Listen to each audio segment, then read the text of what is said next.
Beaucoup d'experts pensaient que, comme en Syrie, le régime iranien serait balayé en quelques jours par les manifestations monstres qui ont eu lieu dans tout le pays. Elles ont fait officiellement 3117 morts. Vous imaginez le bilan réel.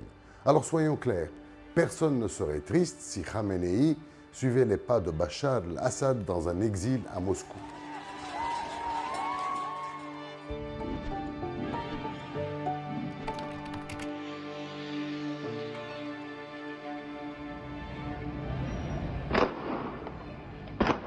Le problème, c'est que la Syrie et l'Iran, ce n'est pas du tout la même histoire. Pas le même régime, pas la même armée, pas le même rapport de force.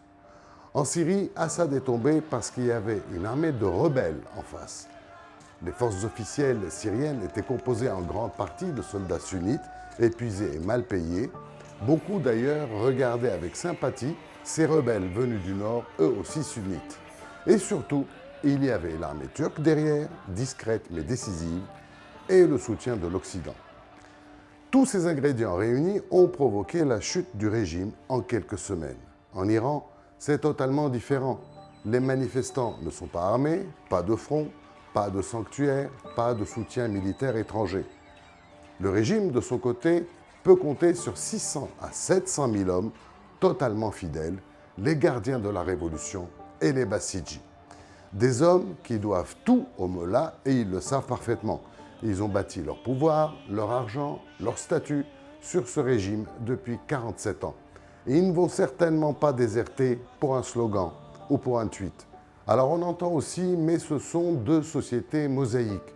C'est vrai, en Syrie, alaouites, sunnites, chrétiens ou ce qu'il en reste, druzes, kurdes. En Iran, perses chiites, sunnites, kurdes, azéris.